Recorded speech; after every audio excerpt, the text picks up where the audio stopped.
અરવલ્લીના માલપુર તાલુકાના એક ગામમાં 8 વર્ષની બાળકી સાથે દુષ્કર્મના પ્રયાસનો આરોપ લાગતા હડકંપ મચ્યો છે। બાળકી ગામના દુકાન પર બિસ્કિટ લેવા ગઈ હતી ત્યારે દુકાનદાર તેને લલચાવી નજીકના ડુંગર તરફ લઈ ગયો હોવાનો પરિવારે આરોપ મૂક્યો છે। બાળકીની બૂમાબૂમ સાંભળી માતા ઘટના સ્થળે પહોંચતા આરોપી ફરાર થઈ ગયો હતો।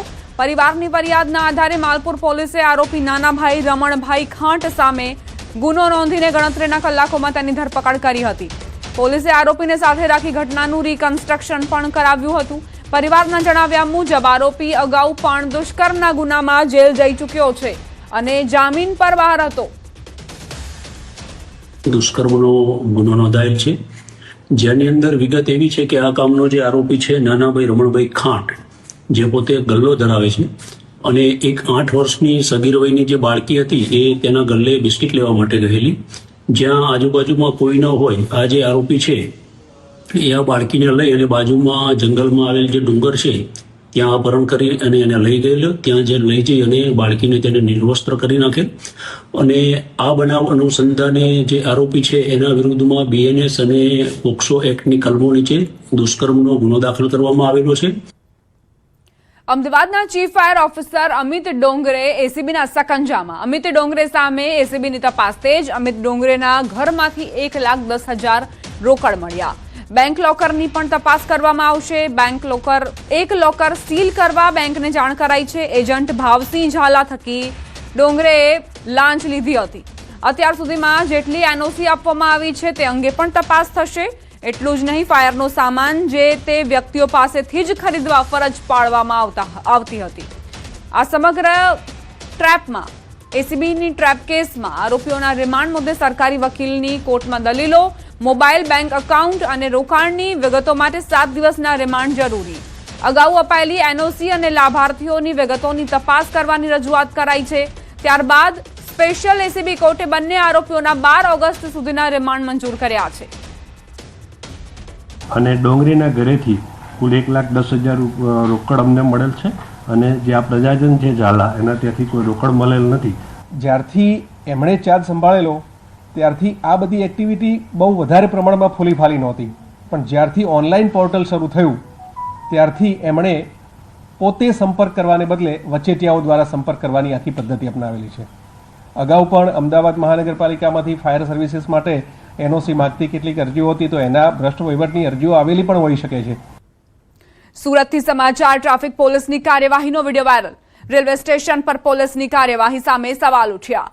નો પાર્કિંગમાં કારને વ્હીલ લોક માર્યાનો આરોપ છે। કારમાં યુવક બેઠો હોવા છતાં કારને લોક કર્યાનો દાવો છે। ટ્રાફિક પોલીસની કાર્યવાહીની આ રીત સામે પણ સવાલો ઉઠ્યા છે।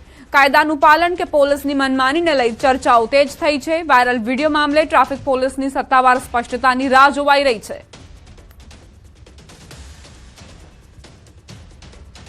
ગાંધીનગર જિલ્લાના દહેગામ નજીક ગલુદણ ગામમાં નકલી ઘી બનાવતી 3 ગેરકાયદેસર ફેક્ટરીઓ ઝડપાઈ છે।